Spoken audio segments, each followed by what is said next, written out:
Nonton streaming RCTI, MNC TV, GTV, iNews, ya di RCTI Plus. Baik korban maupun terduga pelaku itu sedang berada di kafe tersebut.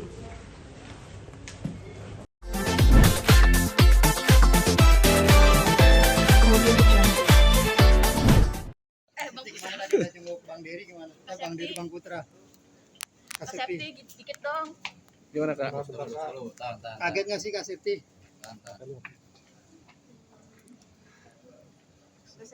Supportnya sebagai istri, Teman-teman terima kasih. Iya. supportnya sebagai istri gimana Mbak? Rasanya gimana mungkin Kak Septi? Kaget nggak? Kabarnya gimana Iya. Kak Septi? Kaget nggak sih? Abang bilang Teman-teman keluarga Fitri nggak dulu tahu. sebentar ya. Iya, Bang. Ini tengah bulan Ramadan ini. Mungkin iya. Kak, sedikit aja Kak. Bahas teman-teman. Kak Septi dikit dong. Sebentar aja Kak.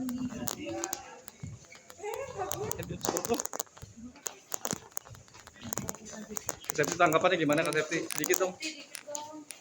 Mungkin doanya atau apa? Supportnya sebagai istri. Bentar. Bentar dulu Bang. Supportnya sebagai istri seperti apa?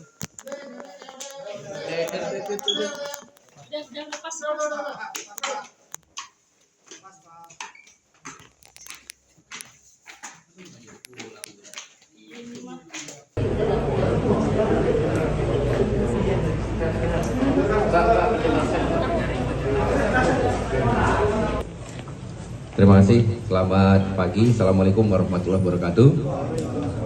Pada kesempatan pagi ini kami dari Polres Metro Jakarta Selatan akan menyampaikan rilis terkait dengan peristiwa pidana yang terjadi di sebuah kafe di daerah Cikajang, Kebayoran Baru, Jakarta Selatan. Nama kafenya Cafe CD. Kejadian peristiwa ini diduga peristiwa pidana, yakni secara bersama-sama melakukan kekerasan di depan umum atau yang kita kenal dengan istilah pengeroyokan dengan pasal 170 KUHP. Peristiwa ini terjadi pada tanggal 2 Maret 2022 sekira pukul 2.30 dini hari. Jadi pada peristiwa ini kebetulan terjadi di dalam kafe CD tersebut. Diduga telah terjadi peristiwa pidana secara bersama-sama melakukan kekerasan di depan umum yang diduga dilakukan oleh tersangka RV dan tersangka PS terhadap korban MNA. Jadi kronologis peristiwa pidana tersebut pada saat itu baik korban maupun terduga pelaku itu sedang berada di kafe tersebut.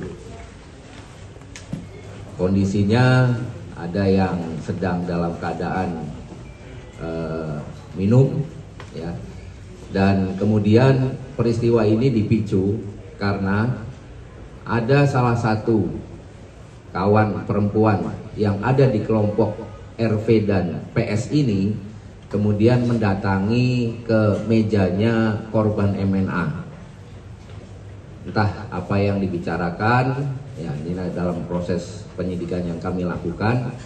Namun kemudian tersangka RV itu tidak senang dengan peristiwa tersebut, sehingga kemudian mendatangi korban MNA dan kemudian melakukan pemukulan terhadap korban MNA dan kemudian tersangka PS juga ikut bersama-sama di situ dengan dia menendang dan mendorong tersangka MNA. Dari peristiwa tersebut terekam CCTV yang ada di dalam kafe tersebut dan kemudian setelah peristiwa tersebut sebenarnya dari korban MNA belum melaporkan kepada kepolisian, hanya meminta visum saja dengan harapan pada saat itu kami tanyakan kenapa langsung melapor kepada Polri karena mereka ingin ini ada jalan damai. Ya, mereka bercoba menghubungi pihak RV dan PS, namun sampai dengan 2 minggu kurang lebih tidak ada tanggapan, sehingga tanggal 16 Maret baru kasus ini dilaporkan kepada Polri secara resmi, dan kemudian kami dari Polri melakukan proses penyelidikan maupun penyidikan terhadap kasus ini. Atas perbuatan tersangka ini, maka kedua tersangka dijerat dengan pasal 170 KUHP dengan ancaman hukuman 5 tahun penjara. Ini masih kami dalami karena memang mereka berbeda meja, mereka berbeda grup, ya, dan datangnya pun acaranya berbeda. Kalau RV dan PS ini datang untuk menghadiri acara ulang tahun temennya yang memang mengundang mereka untuk hadir di tempat itu. Sedangkan MNA memang datang tidak dalam acara ulang tahun tersebut. Demikian.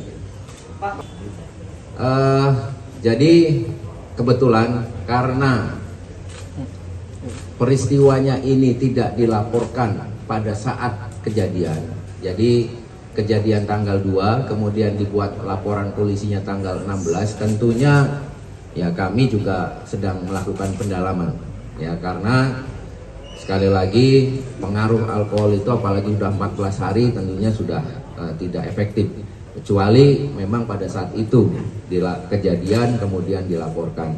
Namun demikian peristiwa pidana ini tidak ada terkait apakah orang itu dalam kondisi mabuk atau tidak terus kemudian mempengaruhi proses penyidikan kami, karena dalam pasal KUHP-nya tidak menyatakan demikian. Jadi kami tetap melakukan proses ini tanpa kami mungkin mengetahui atau melakukan pendalaman terhadap kondisi pada saat tersebut. Demikian.